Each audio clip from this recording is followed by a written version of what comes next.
registration and being Kenyans. Minority Leader. Thank you. Mr. Speaker, first I want to congratulate Honorable Bwire for taking this bold step of bringing people who are marginalized and minorities in his constituency.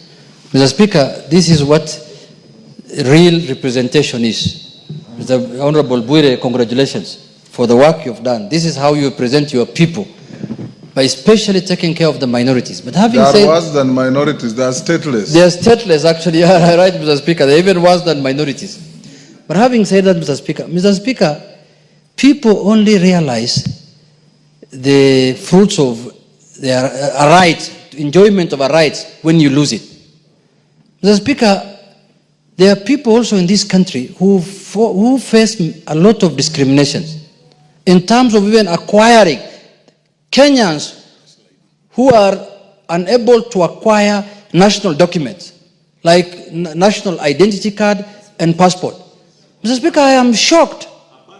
I am shocked when I saw a governor in this country, in this Republic of Kenya, Mr. Speaker, shouting at the top of his voice from somewhere in Mount Elgon or somewhere there in Trans Nzoia, saying some Kenyans should not be given the identity cards. Mr. Speaker, I came to realize the training of a person is very important in life. And the way I'm getting trained in this house, Mr. Speaker, is what has made me serve the people. Mr. Speaker, some of the people who have gone through the provincial administration, who have served in that region of northern Kenya, Mr. Speaker. I started training you when you were a councillor. Kabisa, Mr. Speaker, yes. In Malakisi. You took me to Malakisi, yes, in 2005, so that I can interact with the public, you remember. Yes. Mr. Speaker, a whole governor stands in his place addressing a gathering of Kenyans saying that other Kenyans must be discriminated against. Mr. Speaker, I know the governor was a former PC or a former DC, and I know the culture that goes on when you are especially posted to northern Kenya, where you have to be paid for you to give somebody's identity card. And that's how some of them have made their money, Mr. Speaker. That is a colonial mentality. That man does not deserve to lead anybody in Kenya, Mr. Speaker. It is very, very heartening, Mr. Speaker. Disheartening. He does not even be a village elder, Mr. Speaker. When you can come openly and say that certain Kenyans should not be given an ID because they are bordering another country. Even him is running a county that is bordering Uganda. Shame on him. Shame on him. Mr. Speaker. Mr. Speaker, I know that community is discriminating against live in Trans Nzoia, Mr. Speaker. And you know you are their leader, Mr. Speaker. You come from there also. I can assure you they will never vote for him again. He has lost those votes. His name is Honorable Natembeya or Natembeya. Natembeya too. He's just running everywhere, Mr. Speaker. Mr. Speaker, I was taken aback, Mr. Speaker. I know what discrimination people go through in that region. There are many children in northern Kenya who have finished schooling, they have finished colleges, they have finished universities, they cannot get employment because they don't have an ID. They cannot even get admission to university because they don't have an ID. That is the kind of leaders nowadays we have in Kenya, who is openly saying in a public forum that let us discriminate against this community. And you are calling yourself a governor who is supposed to be leading a multi-society, multi-ethnic, multi-religious county, Mr. Speaker. Mr. Speaker, this is where I know tomorrow he'll be shouting in a burial there in Bukusola and in Trans Nzoia, abusing me. I don't care. This is where I will speak.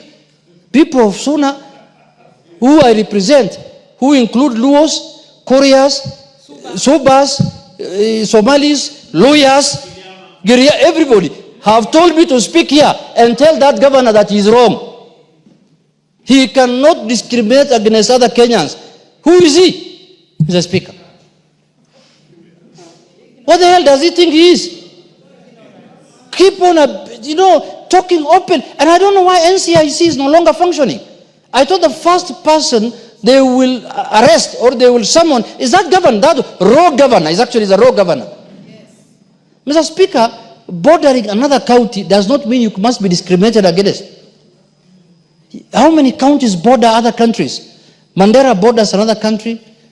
Busia borders another country. Where I come from, Migori, borders Tanzania. Narok borders Tanzania. Trans Nzoia borders Uganda. Kwale borders Tanzania. That does not mean that you have to discriminate against Kenyans who are staying in those counties. If he's fearing that that community is going to have numbers in the next election and they may vote for in a certain way, let him tell his community to give more birth to more children. Mr. Speaker, I am taken aback, and I'm going to bring a petition, by the way, to discuss that matter in this House. Mr. Speaker, a national leader who is running a county, I repeat again, that's multi-ethnic, multi-religion, denomination. Mr. Speaker, that cannot be left. I saw the other day in some burial I attended, not at some burial, the burial of my speaker's mother, talking a lot of things. I could not even respond to him. I just kept quiet. When I remembered what he said from the community that I come from ancestry, I just looked at him and said, this is the guy who wants to deny my people ID cards. This is the guy who wants to discriminate against other Kenyans. This is the guy who wants other Kenyans to be called non-Kenyans. And he used to be a former regional ward, where if we start talking about what happened even under his leadership in the Rift Valley, Mr. Speaker, we'll be speaking here all day. People were tortured, people were killed, houses were burnt in the Mau Forest, people were removed from Mau Forest at night, their homes burnt, everything done, people died, and he still has the audacity to tell everyone who cares that, oh, you're a stupid man, I can talk whatever I want. You cannot discriminate against other Kenyans and you expect us to keep quiet. We will not do that. Thank you. Thank you, Mr. Speaker. But, Mr. Speaker, I will say what I've said on this floor of the House, outside the House, and I will go even to Trans Nzoia in Kitale Town and say it. Those few remarks, Mr. Speaker. Thank you very much. Karole Omondi. Thank you very much, Right Honorable Speaker. Let me take the opportunity to congratulate Mheshimiwa Honorable Bwire for the bold step of bringing the people of Pare ancestry to the national. My voice into the issue of statelessness and discrimination in our country. Mr. Speaker, you started your legal career way back in the early 80s, and you used to travel all the way to Northeastern Province. And you remember the kind of discrimination that was there, where a DC or a DO is a judge, he's a magistrate. You'll be arrested by his administration police officers, and then you are brought before a DO to sentence you now on the charges that were preferred against you by the people he sent you. Mr. Speaker, we have seen a lot in this country. I myself, in 1980, when I was going to go out, give me another 5 minutes, Speaker. Yes. When I was supposed to travel out of the country, I was supposed to fill a form called P7 for me to get a passport. And it says, to be filled by non-indigenous Kenyans like Asians, Arabs, and Somalis. Now, when you tell the residents of Wajir and Garissa and Mandera are non-indigenous, who is the indigenous community to Mandera or Wajir? Are they Kikuyus? Are they Luos? Are they Luyas? They are Subas. Are they Subas? And you claim, and you claim these people, this is part of Kenya. You're not saying that these are Somalis, let them go to Somalia. Mr. Speaker, it's good for us to understand history. And Millie remembers this very.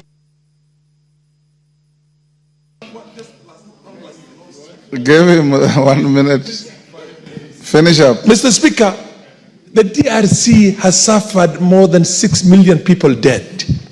That problem started with the Banyamulenge, if you remember very well, when Mobutu Sese Seko said, you are not Zairwa, you are not Congolese, go to Rwanda because you look like the Tutsis of Rwanda. And they went to war. And that war is still going on right now. The M23 you're hearing about is as a result of the problem that started that time. 100,000 people who are discriminated can destroy a nation of 60 million. Wapare don't have any other country. Let them be given their citizenship. Let's protect our country and our nationals, because nobody is going to accept to be discriminated against. Natembeya belongs somewhere else. He does not belong to Kenya, by the way. And his ideas are crooked. Awacha akimbia mahali ingine. Atoke hapa. Mayaka, 1 minute. Asante sana Mheshimiwa Spika kwa fursa hii ili nijiunge na wabunge wenzangu kuwakaribisha wenzetu kutoka Pare katika bunge hili na kuwahimiza wajisikie huru, wajisikie nyumbani.